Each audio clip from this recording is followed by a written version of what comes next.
What do you do when the only thing left with your name on it is the one place you swore you would never come back to?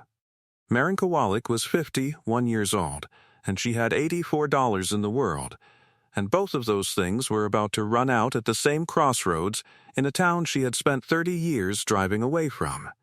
The car was a rusted-out hatchback with a taillight held on by packing tape, and it carried everything she still owned: 2 garbage bags of clothes, a coffee can of loose change, and a manila envelope from the county with a red stamp on it. The stamp said her father's store would be sold for back taxes on Tuesday morning, on the courthouse steps, unless somebody claimed it first. Nobody was going to claim it. That was the whole point. She had done the arithmetic on the drive-in, somewhere past the county line where the billboards gave out and the corn took over, and the arithmetic was simple. The store was worth nothing. The corner lot under it might be worth something to the right buyer. She would go in, sign whatever needed signing, take whatever pennies fell out, and be back on the interstate before the sun was fully up. She had a plan, and the plan did not include remembering anything. The town came at her like an old ache, slowly, and then all at once. The water tower with the letters half sandblasted off. The furniture mill down by the river, its windows punched out, its yard grown up in sumac and chicory. The diner that used to run 3 shifts, dark now, a bedsheet taped inside the glass. And then the crossroads itself, where the 2 county roads met under one blinking yellow light, and on the northeast corner, set back behind a gravel apron gone to weeds, stood the thing she had promised herself she would never look at again. Her father's store. It was a false front country store, the kind they stopped building a lifetime ago. 2 stories of weathered gray-white clapboard with a tall, square front raised up to make it look grander than it was. Somebody, decades back, had painted the words General Store across that false front in letters a foot high, and the sun had faded them down to a whisper you had to already know to read. A covered porch ran the width of it on square posts. 2 big display windows flanked a door with a brass handle worn bright. Wildflowers and ragweed had come up through the gaps in the porch steps, and ivy had taken one corner and started up under the eave. It should have looked like a ruin. It should have looked like nothing. But there was a lamp burning in the left-hand window. Marin stopped the car in the middle of the empty road and sat with her hands on the wheel and looked at it. A low, steady kerosene glow, the color of butter, sitting on the windowsill of a store that had been boarded and dead for 4 years. Her father had been in the ground 4 winters. The power had been cut before that, and a lamp was burning in the window like the place was open, like somebody inside was waiting on a customer. She told herself it was the morning sun catching the old glass. She knew it was not the morning sun. The sun was behind her. She did not go to the store first. She went to the courthouse, because the plan was the plan, and the plan was to be gone by morning. The county clerk's office was a single high-ceilinged room that smelled of floor wax and old paper, and behind the counter stood a broad, unhurried woman with reading glasses on a chain and a cardigan the color of oatmeal. Her nameplate said Alma. She looked up when Marin came in, and something moved across her face, some recognition quickly folded away, and she said, "You'd be Walt Kowalik's girl." "I'm here for the tax sale," Marin said. "The store on the northeast corner. I'm the daughter. I want to know what happens to it and how fast." "Auction's at 9, Alma said. "Out on the steps. You planning to bid?" "I'm planning to make it somebody else's problem," Marin said. Alma looked at her a long moment over the top of the glasses. Then she went to a wooden file drawer, the old kind on a brass rail, and she walked her fingers back through it until she found a slim folder gone soft at the edges, and she laid it on the counter between them and did not open it. "There's a condition on this one," Alma said. "Filed a long time back. Your father saw to it. What condition?" "You'll hear it at 9, Alma said, "same as everyone. That's how he wanted it." And she would say no more, only slid a clipboard across with a form to sign, and Marin signed it without reading it, as she had learned to sign everything. Fast. before it could cost her anything she still had. At 9 o'clock, there were maybe 11 people on the courthouse steps, and Marin knew before she was out of the car that 2 of them were trouble. The first was a trim man in a golf shirt and pressed khakis, with a leather folder under his arm and a rental sedan idling at the curb. A man with the smooth, portable friendliness of somebody who is not from anywhere near here. The second was her ex-husband. She had not seen Neil in 9 years, and the 9 years had been good to him as money is good to a certain kind of man. Thick through the middle, expensive haircut. A watch that caught the light. He had left her for a woman with a boat and had taken the house in the settlement, and he was standing outside the courthouse of her father's town with his thumbs in his belt like he owned the weather. "Well," Neil said, when he saw her, "look what the tax rolls dragged in." "Neil, you look tired, sweetheart." He smiled. "You look like $84. She had never told him the number. He had simply always known, to the dollar, exactly how little she had, and had enjoyed knowing it, and she felt the old flush climb her neck and hated that it still could. The trim man stepped in smoothly, hand out. "Del Pruitt," he said. "Regional Acquisitions. I do site work for a retail group I think you've heard of. We're looking real hard at this corner." He had a way of standing close and talking low, like the 2 of them were already partners. "Word is, you're the heir. Miss Kowalik, I'm not going to waste your morning. That building is a teardown and we both know it. But the dirt is beautiful. Signalized crossroads, 2 county routes. We put a store right here and it serves 4 townships." He let that sit. "We're prepared to make today very easy for you. You take the deed at the sale, you sign the corner to us this week, and you drive out of here with more money than this town has seen in a decade." Clean, fast, gone by the weekend. Gone by morning had been the plan. Gone by the weekend, with money, was a better plan. Marin heard herself say, "How much?" Pruitt named a number. It was not a fortune, but to a woman with $84 and 2 garbage bags, it was the sound of a door opening. "There's a catch, though, isn't there?" she said. Because there was always a catch. "Timing," Pruitt said. "My group closes the regional package Friday. Friday noon, the money's committed to a site, and if it isn't this corner, it's a corner 2 towns over, and this offer evaporates. So," he smiled to smile. "3 days, Miss Kowalik. You and I can both be done by Friday." That was the first time she heard the clock start. 3 days. The auctioneer was a bored man with a folder, and when he reached the store at the crossroads he read out the parcel number and the back taxes owed, and then he stopped, and frowned, and read something twice to himself, and then he read it out loud. "Says here this parcel carries a recorded condition of sale," he said, "filed by the former owner. I'll read it as written." He cleared his throat. "This property may be sold one time only, for the sum of $10, and to one buyer only, the woman who kept the till of this store in her 14th year. No other sale is valid. No other price is valid." He looked up over the folder at the little crowd. "That's the whole of it. $10. One buyer. Anybody here fit that description?" Nobody moved. Pruitt's smile went stiff at the corners. Neil laughed, one short ugly bark, because he did not understand yet, and understanding had never been the thing Neil was fastest at. Marin stood very still, because she was 14 again, standing on an apple crate behind that counter on a Saturday, making change out of the wooden till while her father restocked the shelves and told her, without ever quite looking at her, that a person who could be trusted with the money was the rarest thing there was. She had forgotten it. She had spent 30 years forgetting it, and here it was, read out by a bored man in front of her sneering ex-husband and a stranger who wanted to bulldoze it. "That's me," she said. Her voice did not sound like her own. "I kept his till.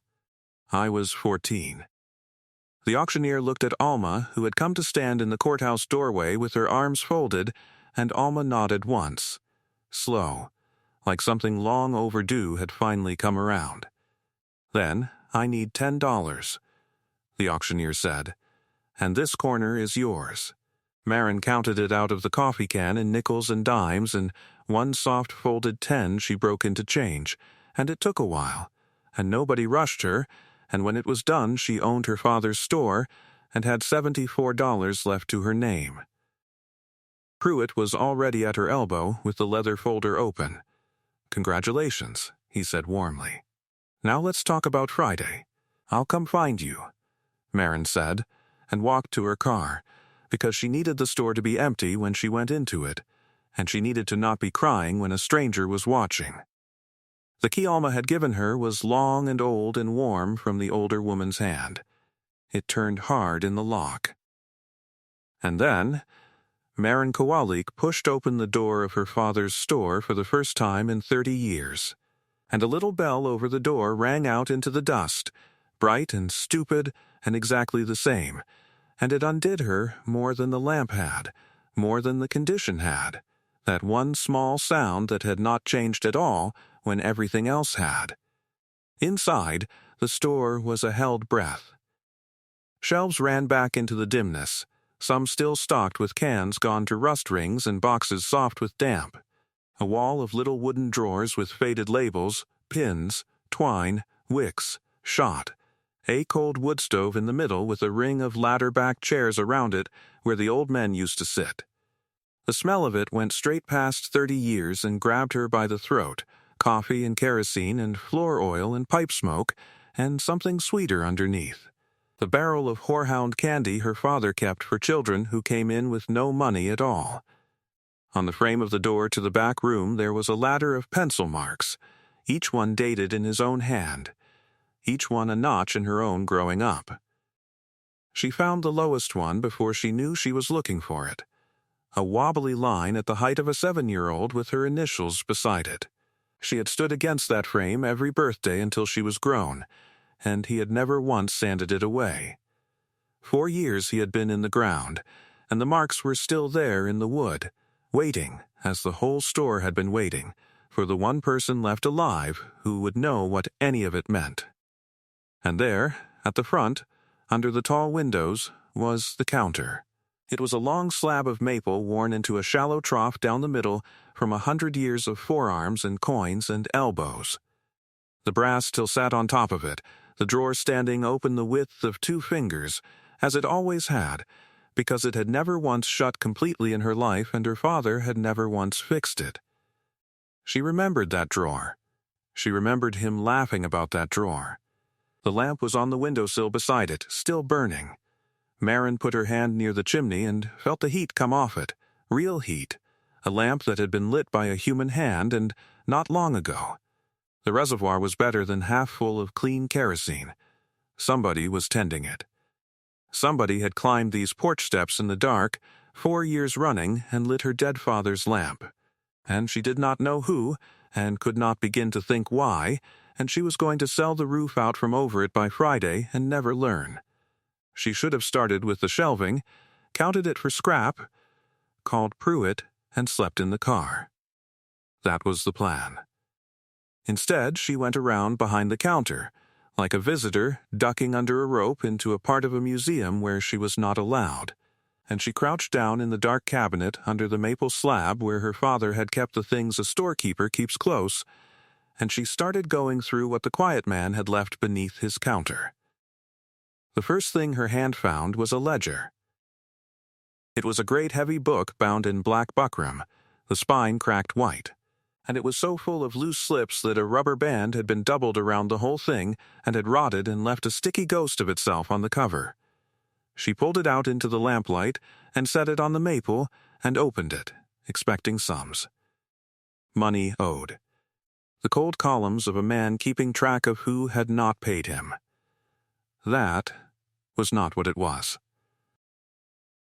It was accounts, yes, hundreds of them, page after page in her father's small square hand, a name at the top of each and a running column of goods beneath.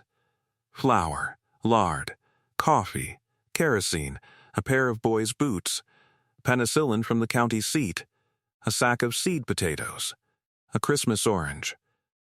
Ordinary want, written down, ordinary. But down the side of nearly every account, in a different ink, sometimes years later, her father had drawn a single line through the whole balance and written one word beside it in careful capital letters. Paid, not paid, as money is paid. She understood that at once because the sums were impossible, because no mill family in this town had ever settled a bill that size. Because beside one of them her father had written paid and under it, small, mill closed the 9th, and beside another paid and under it winter of the strike, and beside a third, the longest account in the book, running 4 pages, a widow's name, Marin, half remembered, paid, and beneath that, she has enough to carry. He had marked them paid because he had decided they were paid. He had fed the town on credit it could never return, and then, one account at a time, in the privacy of this cabinet under this counter, he had forgiven every dollar of it, and told no one, not the families, not the county, not his own daughter, who had stood on an apple crate and kept his till and thought she knew what the store was. She had thought the store was worth nothing. She sat down on the floor behind the counter with the ledger open in her lap and understood, with the lamp burning above her, that she had never had the faintest idea what it was worth at all. The bell over the door rang while the light was still going out of the windows. She knew the step before she saw him. Neil came down the center aisle, running one finger along the dusty shelves and looking at the tip of it like the dust was a personal insult, and he had the leather folder now, Pruitt's folder, tucked under his arm. "So this is the Empire," he said. "God, it smells like a church basement in here." "You're carrying Pruitt's paperwork," she said. She was still behind the counter, and she was glad of it, glad of the maple slab between them. "You brought the chain to town. That's the deal you're working." "I found the site." He shrugged. "Pleased, I put the group and the county together. This corner's been on my board for 2 years, waiting on your daddy's dirt to fall off the tax rolls." "You think I drove 3 hours for the scenery?" He set his hands flat on the maple and leaned in over it. "Here's the part you're going to like. My commission's on the whole regional package, so I don't even need much off your piece. Sign the corner Friday, I look generous to my client, you get walking money, everybody wins. For once in your life, be somewhere on time, and don't make it complicated." He kept people alive in this book, Marin said. She laid her hand flat on the ledger. 40 years of it. Whole families. He never said a word. Neil glanced at the black book as a man glances at a dropped napkin, and it's worth exactly what it earned him, which is why the county was about to sell it for taxes and why you were about to let them. His voice dropped into the reasonable register, the one he had used to talk her out of the house, out of the savings, out of believing her own eyes. "You don't belong to this place anymore. You clawed your way out. I was there, remember? You cried the whole first year we were married about never coming back. Don't get sentimental now just because there's a lamp and a rocking chair. Sentiment is how they get the corner for free." "Somebody's lighting that lamp," she said. "Every night, since he died. Do you know what that costs a person, to climb somebody's steps in the dark for 4 years for a dead man?" "It costs nothing, because it earns nothing," Neil said. "That's the whole problem with this town in one sentence." Friday, noon. Pruitt walks at noon on Friday and takes his money to the next crossroads, and you go back to $84, only now there's no store to sell. He straightened, satisfied, and dropped a business card on the counter where it spun and lay in the dust. 3 days. Don't be stupid about it. The bell rang him out. Marin stood in the dark and did the arithmetic again, the only arithmetic she trusted. And the arithmetic still said take the money. $74. 2 garbage bags. A taillight held on with tape. Friday noon. Everything in her that had survived 30 years said sign the corner and drive. But she did not go back to the car. She lit a second lamp off the first, and she went back down behind the counter, because there was more under it, and she had never in her life been able to leave a story half-read. Behind where the ledger had been, pushed to the back, against the cool plaster, was a cigar box, and inside the cigar box were letters, not bills. Letters, dozens of them, some in envelopes gone the color of weak tea, some just folded squares of tablet paper soft as cloth from being handled. They were addressed to her father in a dozen different hands, some barely able to make their letters, some in the careful cursive of people who had been made to practice it in a schoolhouse long torn down. She opened the top one under the lamp. "Walt," it said. "The check cleared. I don't know how to say it, so I won't try. The boy starts at the community college in the fall, first of ours to go. You carried us the whole bad year and never once looked at me different at church. I will pay it back. I know you will say, don't. Tell Ruth thank you for the coats. Your friend always, Emmett P."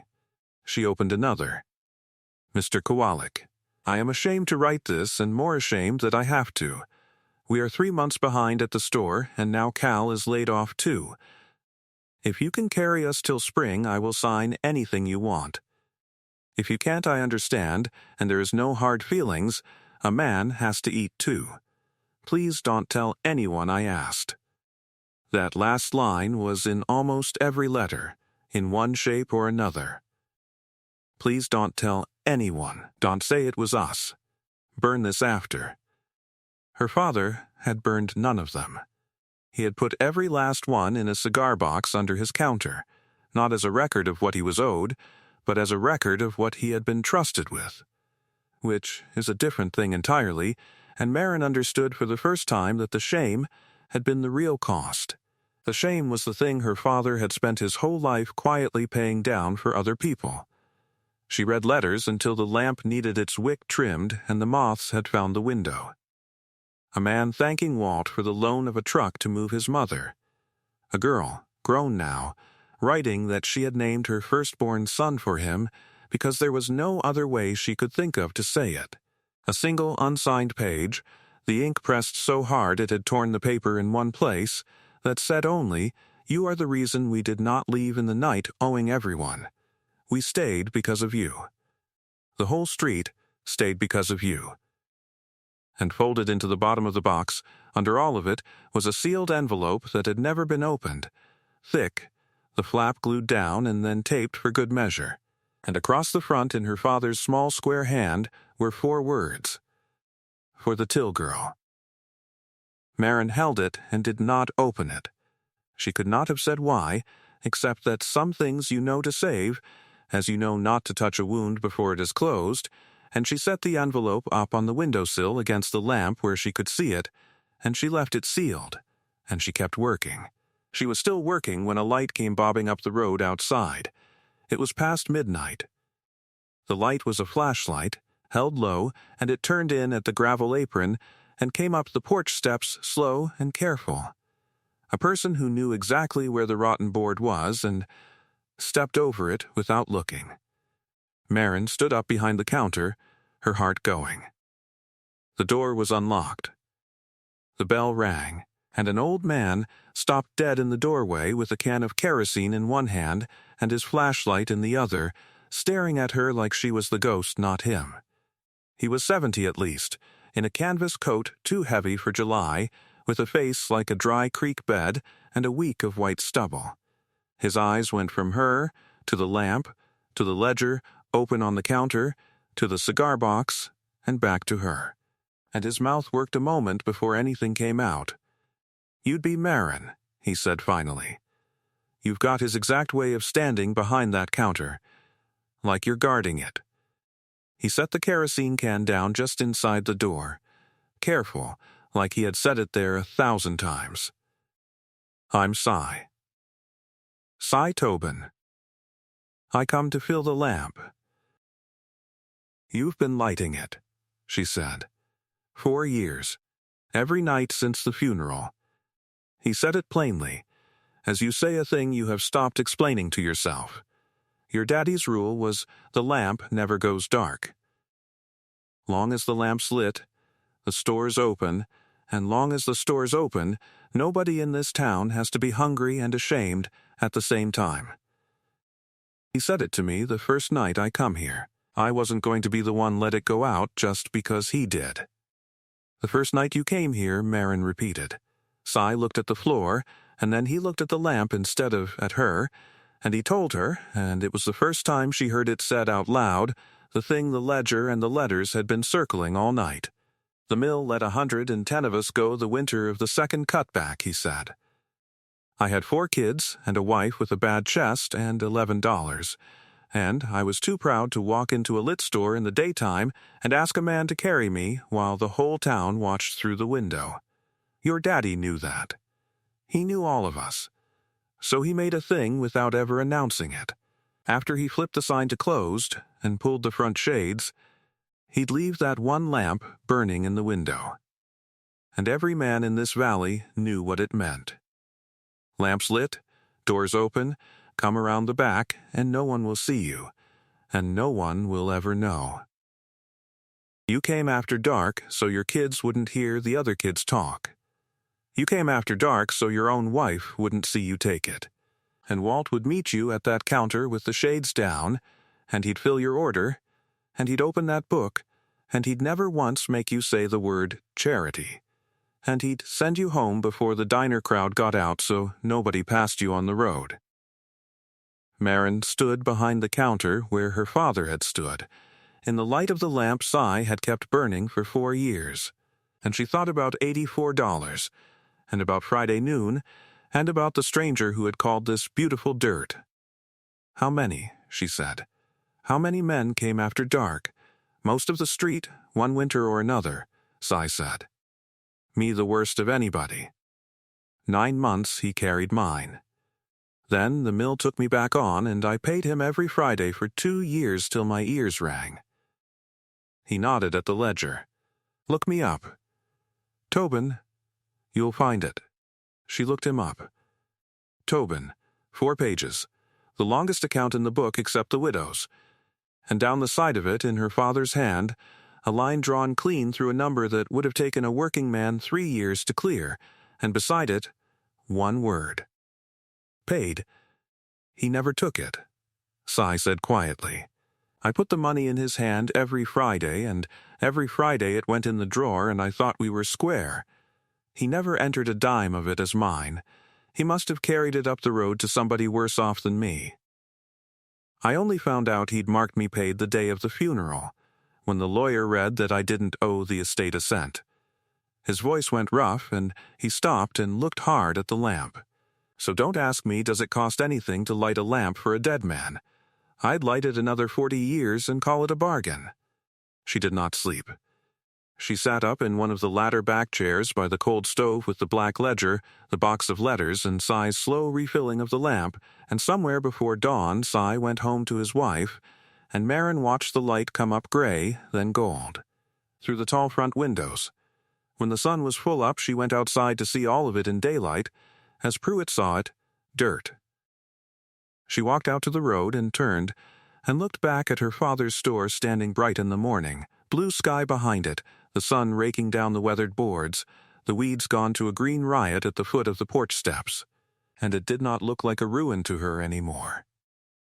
Then she walked around to the north side to check the foundation for a scrapper, as you do, and she stopped. There was painting on the clapboard. Old paint, faded almost to the wood. Letters as tall as she was, put up there so high a man would have needed a long ladder, and a good reason. She had to back clear across the side lot to read it, and when it came clear she stood in the wildflowers and read it 3 times. No one leaves hungry. That was all. No store name, no prices, no arrow to the door. Just her father's promise, painted the size of a barn on the side of a building at a crossroads, where every hungry person on 2 county roads would see it and know exactly where to come, and no one passing on the highway would ever guess what it cost the man who painted it. She was still standing there when the first truck pulled in. It was an old woman driving it, tiny behind the wheel, and she climbed down and came across the gravel with a purse clutched to her front and stopped a respectful distance off.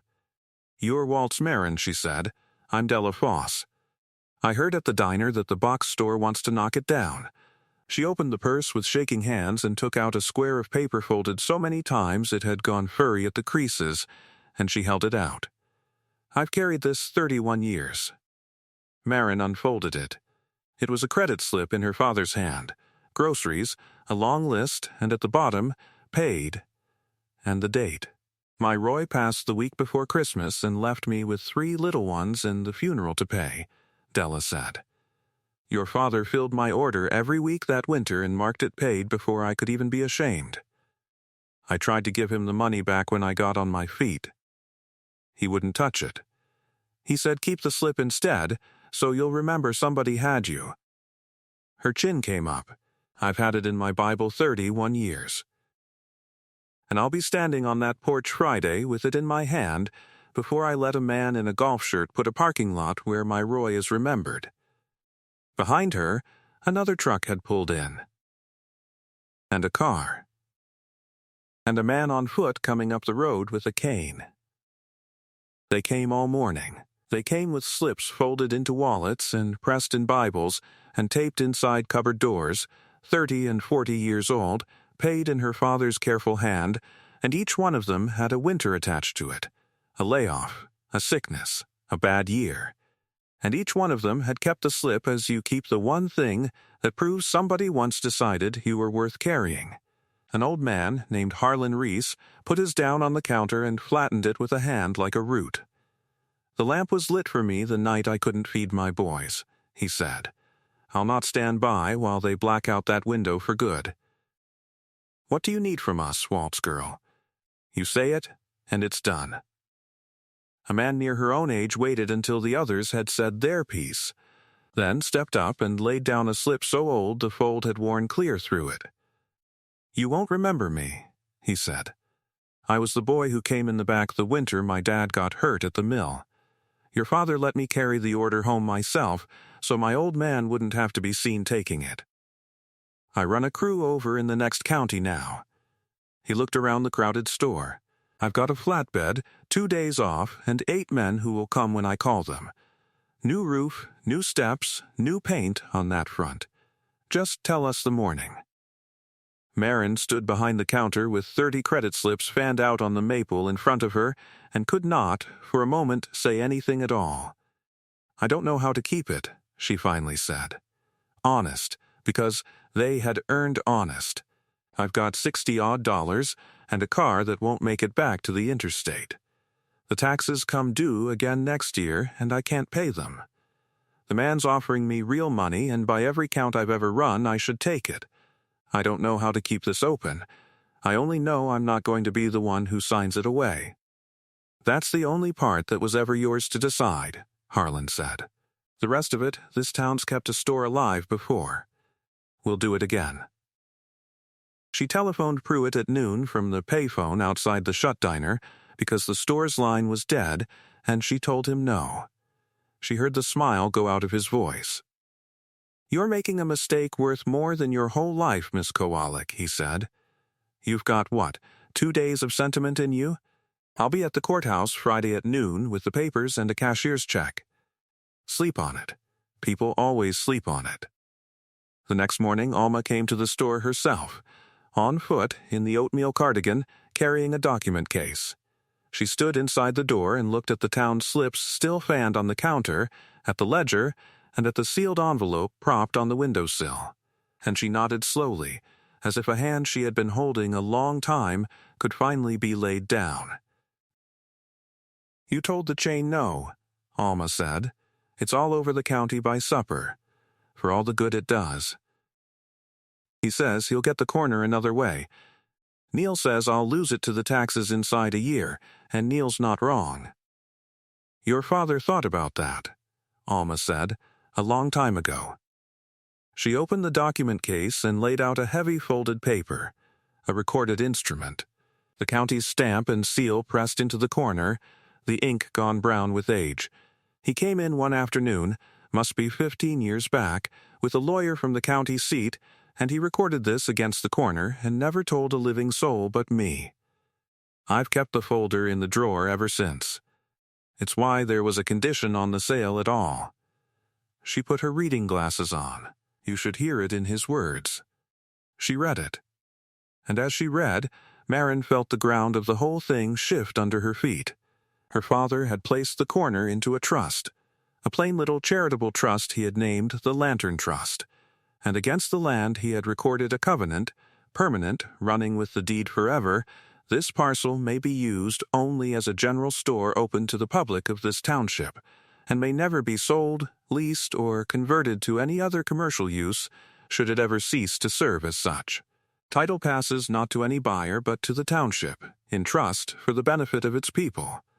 He had made it, in law, impossible to turn his store into anything but his store. He had reached 15 years into the future from a summer afternoon and taken the corner out of the reach of every land agent who would ever come sniffing at it. And he had done it so quietly that not even the chain's title men had found it, because it sat filed under a trust with a name that meant nothing to anyone but the men who had come after dark and seen the lamp in the window. "They can't build here," Marin said slowly. "They never could. Not for $10, not for 10 million, Alma said, and folded her glasses. "The most that land agent can buy on this corner is a general store that has to stay a general store. Your father saw him coming before he was even hired." She laid the recorded covenant flat on the counter beside the town's slips. "But Pruitt doesn't know it yet. And neither does your Neil. I thought you might want to be holding this Friday at noon." Friday came up hot and clear. By 11:30, the porch was full. They had swept it, somebody had, and cut the weeds back from the steps, and word had gone out, as word goes out in a place with one blinking light. And by noon there were 40 people standing in the shade of her father's porch. Della in front with her Bible, Harlan with his cane, Cy in his heavy coat despite the heat. And behind them mill men and their grown children, and a school teacher, and the man who used to run the shut diner, every one of them holding a soft square of folded paper. Marin stood at the top of the steps under the faded letters with the recorded covenant rolled in her hand and watched the rental sedan turn in off the county road, and behind it, Neil's German coupe.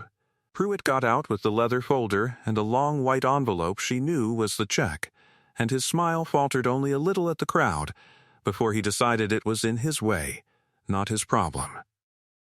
Neil came up beside him, sunglasses on, hands in his pockets, already smiling at her as he smiled when he thought a room was his. "Miss Kowalik." Pruitt came to the foot of the steps and looked up. "You didn't come to the courthouse, so I came to you. That's how much I want to make this right for you." He held up the white envelope. "This is more money than anyone standing on this porch has held in their life. I'll say that plainly, because somebody should. Sign the corner, and every hard thing in your life gets easier at noon today." He glanced at the crowd. "These good people can't pay your taxes for you. They couldn't pay your father, either. That's why the county was selling it. Sentiment's a lovely thing, folks, but it doesn't make a mortgage." "He's right that you never paid my father," Marin said to the porch, not to Pruitt. "Hold up your slips." 40 hands came up, each with its furred square of paper, paid in the same small square hand. 40 winters, and Pruitt looked at them and did not understand what he was seeing. And Neil laughed his short, ugly laugh. "What is this, a bake sale?" Neil said. "Honey, put the arts and crafts away. You want to play store on your own dime. Pruitt closes in 20 minutes, and then the number goes to 0. 20 minutes. You always did wait until it was too late to do the smart thing. You brought him here," Marin said. She came down one step. 2 years you had this corner on your board waiting for my father to be dead long enough. You drove 3 hours to watch them knock down the one place in this town that ever fed the people you'd have laid off yourself. And you called me sentimental." She unrolled the covenant. "You're a broker, Neil. You know a recorded instrument when you hear one read.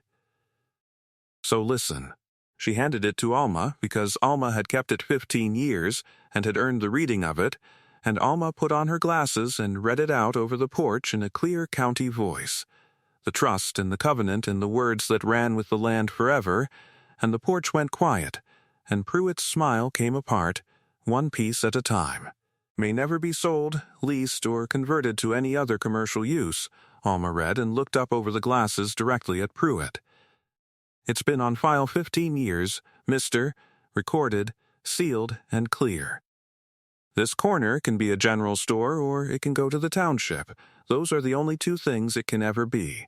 You couldn't build a chain store on this dirt if she signed you 40 deeds. Pruitt took the paper. He read it himself, fast as a man reads a thing he is praying says something other than what he was told, and then he read it slower, and the color went out of his sales face, and what was left underneath was just a tired man a long way from home who had been beaten by a dead grocer he had never met. This wasn't in the title search, he said. He filed it under the Lantern Trust, Alma said. Your title men were looking for the name Kowalik. My people never taught the county to hide anything. Your father just knew what to name it. Pruitt looked at the covenant, and at the 40 raised slips, and at the words, as tall as a woman painted on the side of the building, and he put the white envelope back inside his jacket.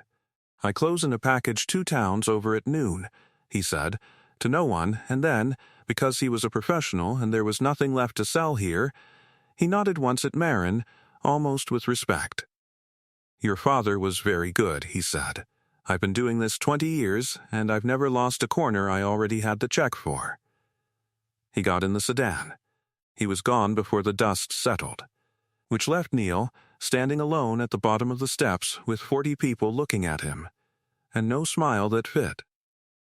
You think this changes anything, he said, and his voice had gone thin. You've still got $60 and a broken car and a building the law won't let you sell. You've made yourself poor forever, and you did it in front of an audience. Congratulations, he was backing toward the coupe as he said it. You could have been comfortable. You chose a lamp. I did, Marin said. You should have seen your face when you finally understood what it was worth. He drove off fast, gravel spitting, and the porch let out its breath, and then somebody laughed, and then Della was crying and laughing at once with the Bible pressed to her chest, and Harlan was banging his cane on the boards like a gavel, and the town her father had fed in the dark stood in the bright noon, and made a sound Marin had not heard in this place in 30 years, which was the sound of people who were not afraid. They stayed a while, and then they went, each of them stopping to put a hand on her arm or the doorframe or the counter, and by mid-afternoon the store was quiet again, and Marin was alone with the ledger and the letters and the lamp Cy had left burning, and the one thing she had not yet let herself do. She walked the aisles once, slow in the slant of the afternoon light, and her hands straightened a row of dented cans out of a habit older than her leaving. She set the ladder-back chairs back in their circle around the cold stove. Then she took her place behind the counter, in the spot her father had kept for 40 years, and laid her palms flat in the 2 worn hollows 100 years of elbows had pressed into the maple, and she stayed there a while, in a store that could not be sold, in a town that had just refused to let her lose it, and did not move to go. She took the sealed envelope down off the windowsill, for the till girl. She worked the old tape loose and opened it, and unfolded 3 pages covered edge to edge in the small square hand, and her father spoke to her across 4 years of silence. Marin, it said, if Alma has done her job you are reading this behind the counter, so I will not waste it on hello. You are wondering why $10. I could have left you the store outright and I did not, and here's the reason. A thing handed over for nothing gets carried to the curb. A thing a person pays for, even $10, even in nickels, gets kept. I wanted you to have to reach into your own pocket for it, once, so you would know it was yours and not just left to you. And I priced it at $10 because I did not want you to be able to afford to sell it and mean it. That was a hard trick to play on my own girl, and I am not sorry. You are wondering why only you. Marin, I trusted a great many people in this life with a great many things. I trusted this whole valley with my name and my shelves and my back. But I only ever trusted one person with the till, and it was you, at 14, standing on that apple crate. Because you gave a man his right change when you thought I was in the back and could not see. And I saw. The money was never the store. The money was just how I found out who you were. Keep the lamp lit. You know now what it means. On the nights it is hardest, and there will be nights, remember that the light was never for the ones who could pay. It was for the ones who came around the back so their children would not hear them ask. As long as it burns, this town has one door it can knock on in the dark without shame. That is the whole business. Everything else is just flour and coffee. The store is not much. But I will tell you what I learned standing where you are standing now, for 40 years, and you can put it over the door if you like. It is the only thing I know for certain. A store is not what it sells. It is who gets to eat when nobody is looking. She read it twice, and she did not name what she felt, because there was no name for it that would not make it smaller. And she folded the 3 pages and put them in the cigar box with the letters, where they belonged. Then she did the only thing left to do. The lamp on the windowsill had burned low through the long afternoon. Marin lifted the chimney and trimmed the wick as her father had shown her when she was 7 years old and the store was new, and she struck a match and she touched it to the wick. And the flame caught and steadied and threw its butter-colored light across the counter, across the ledger, out through the tall front window and onto the porch and down the steps to the road, where anyone coming, in daylight or in the dark, with a full wallet or an empty one, would see it and know. She went to the door. The little flip sign hung there on its chain, faded on both sides, and she turned it around so it faced the crossroads, and it said open. The bell rang over her head, bright and stupid and exactly the same. The lamp stays lit, and nobody leaves hungry. That was the whole of it. That was the entire fortune the quiet man left the girl he trusted with his till. A store the law would not let her sell. A town that would not let her fail, and a lamp in a window that told the ashamed and the hungry and the written off exactly where the one unlocked door in the world could be found. The things people price at nothing are so often the things that were full the whole time. We spend our lives driving away from the small places that made us. Sure, the worth of a life is measured in what it can be sold for, and every so often somebody leaves us proof that it never was.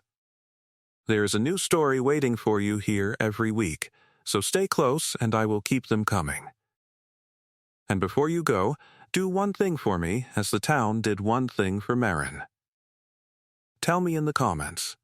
Where are you watching from tonight? Leave a light in the window for the next person who scrolls by in the dark. Nobody should have to read a story like this and feel like they are the only one out there.